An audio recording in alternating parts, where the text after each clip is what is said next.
Hello everyone, this is iKonakona, and in this video I wanted to talk about something that has recently happened at the 2012 Olympics in London. Now this is actually going to be a regular TF2 video, but since this happened recently and it really caught my attention, I wanted to make a video discussing this. Now I hope you guys are enjoying the Olympics. It's really fun for me to watch because these are the very best in the world and they're competing like all in the same location. The best from every country in the same place competing for 3 medals, and it's always really exciting to see this kind of competition. Now the recent news that has happened is that 8 badminton players were disqualified from the Olympic Games because they purposely threw away their matches. They purposely lost their matches so that they would have an easier time in the brackets later on. Now this tactic of losing on purpose is not anything new. People have been doing this for a very long time, and more specifically they've been doing this in tournaments that are set up in bracket formats. Now if you take a sport like, let's say, shooting or archery or golf. I bring up golf because I used to play golf competitively. All these sports are played in a non-bracket format. So basically the winner is literally the best person with the best score. That's how you win the tournament. There's no way of getting around that. But in a bracket style tournament format, you don't necessarily get to play all the players. And so these teams, they decided to lose on purpose so that they would have an easier match later on, which is a tactic basically for bracket gameplay. By the way, when I'm playing as a medic here, I know I'm clearly overextending into enemy territory. After I pop the crits, I keep on getting killed. So it's pretty obvious that I keep on rushing in there, trying to act like the hero, but I get killed anyway. So I apologize for that. You should not be playing medic like this. You should probably be playing medic a little more cautiously and pull back when you're unsafe. Anyway, back on topic. Some of the sources I've been reading has said that it wasn't the players that made the decision to lose on purpose so that they would have an easier time later on in the tournament. Some places have been saying that it was actually the coach's call, basically the coach's idea to give up the match so that they would have an easier time in the brackets. These 8 players were disqualified from a ruling by the Badminton World Federation. I've never heard of them before, but I guess they're a committee that oversees badminton all over the world.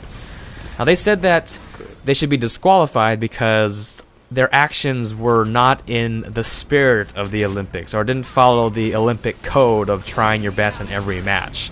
What they did was they were trying to take advantage of the bracket system, and basically it's kind of a cheap and dirty tactic to maneuver their way around the brackets to try and win the gold. I mean, that was the ultimate goal, was to win the gold, and if it meant an easier time to win the gold by losing a certain match, then that's what they did.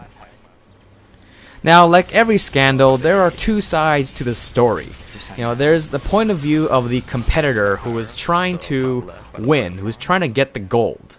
And then there's the point of view of everyone else watching. Now, for me, it's kind of hard to directly relate to this situation because any kind of competitive sport that I've been involved in was always an individual sport that didn't rely on the bracket system. It usually relied on just who was the best, who was the best out of everyone there. And oh yeah, Heavy, he is gone. I was trying to run away here. I was like, medic, heal me, no. That's alright. But yeah, all the sports that I've been playing have always not relied on the bracket system. It was always who was the best. Like, I played golf, I've played air riflery, and those do not rely on the bracket system. You play, and whoever wins, wins. Out of everyone there at the tournament, you're playing against everyone. But in this case, it was a bracket system, and these players, they probably are used to this bracket system, and they're used to the doing whatever it takes to try and win a tournament because of this bracket system.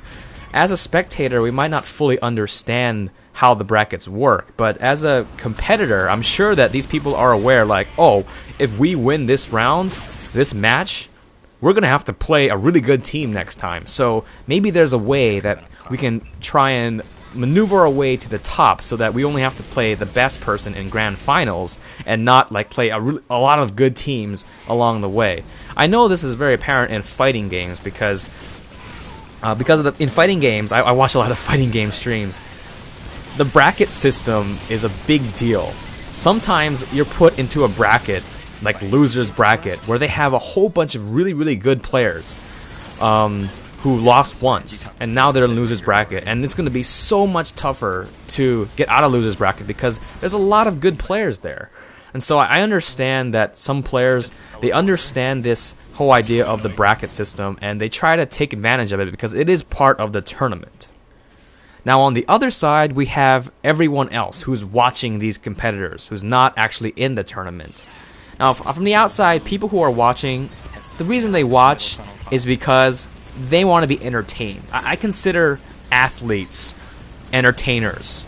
That's pretty much all they do. You know, I mean, they're not actors, they're not acting or anything like that. They're really trying, but they're putting on a show for us. You know, they're putting on a really good competition that people like to watch, and people are interested in that. That's why people watch, is because it's really, really intense competition between some of the best people in the world. As a spectator, we don't want to see these matches being just thrown away. It's not very exciting. And when we look at that, when we see that, we think, oh, that's a waste. Because these players are the best in the world, and yet they throw away a game just to win. I guess it seems like some kind of, like a selfish act by, oh, I don't know, I was healing that engineer. Damn it, it was a spy. He was so obviously a spy. But yeah, the act of throwing away a game might seem a little selfish for the players because all they're thinking about is the goal, getting the gold medal, and they're not thinking about trying their best. They're not thinking about, following the spirit of the Olympics, the spirit of competition, and so it seems just a little. It sucks as a spectator. It really does. Now, some of these spectators actually flew down to London for the Olympics, and they're like paying spectators. They're paying their own money to go over there and watch the Olympics, and they're expecting really good competition. And when they see something like this, some top teams just throwing the match away, they're kind of like, well, that was a waste. That sucked. Now, I have some really mixed feelings about this because I can see it from both sides. I can see it from the competitor side who really wants to win, and myself being a spectator, I didn't actually see the match live, but I read about it and I was like, oh man, that's kind of a shame. The best in the world, and they do something like this. So I can see both sides to this story. Now, I personally don't think that what they did was, 100% wrong. Like, they shouldn't have done it. I understand why they were doing it.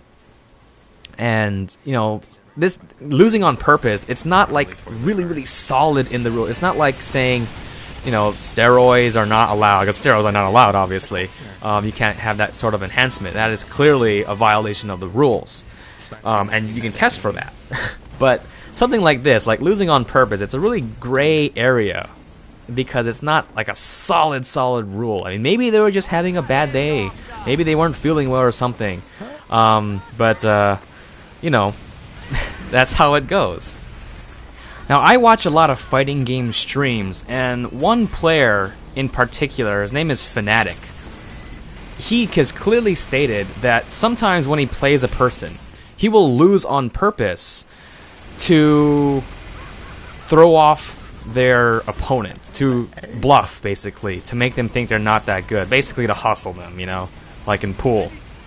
So that kind of fake out, I mean, if that would have happened during the Olympics, that would be really, really hard to spot, trying to lose on purpose like that. And so, I mean, I'm wondering if this has been going on in the Olympics and we just didn't see it somewhere else. We only saw it in badminton, but I'm wondering if this happens not in like the brackets, but just in regular play. Like, would that be considered illegal if someone were to bluff and were to hustle the other player? In other words, bait them or try and make them think that they're not that good to, boost the other person's confidence, make them all cocky, and then come in there and just own them. Like, that's a strategy. I don't know if that's allowed. I don't know if that's against the spirit of the Olympics. But you know, I consider that as a viable tactic. It actually works. So those are my thoughts on these players being disqualified from the Olympics, and I will leave a link to the article in the description so that you guys can go and read about this yourselves. Now, I kind of want to know what you guys think about this whole situation, about going through, like, losing on purpose, whether it be losing to hustle the other player or losing to, you know, place yourself better in the brackets, whatever it is to try and win. Because losing on purpose is a viable strategy in a lot of tournaments, and I want to know what your thoughts are in, you know, this happening. Like, is it okay in regular tournaments but not the Olympics or something? Is it because of the Olympics that, you know, everyone is taking notice of this? You know, I want to know what you guys think about this whole situation. Have you guys done it yourselves and such? Leave a comment below. So I hope you enjoyed the video. Thanks for watching and have a nice day. Wait, I have crits here. Am I gonna pop the crits? I don't think I'm gonna pop the crits. Alright, let's go. I don't pop the crit. Oh, I pop the crits right now. I was waiting to pop it. Oh boy. See, this is a clear example of me overextending and dying. See, look how stupid I am.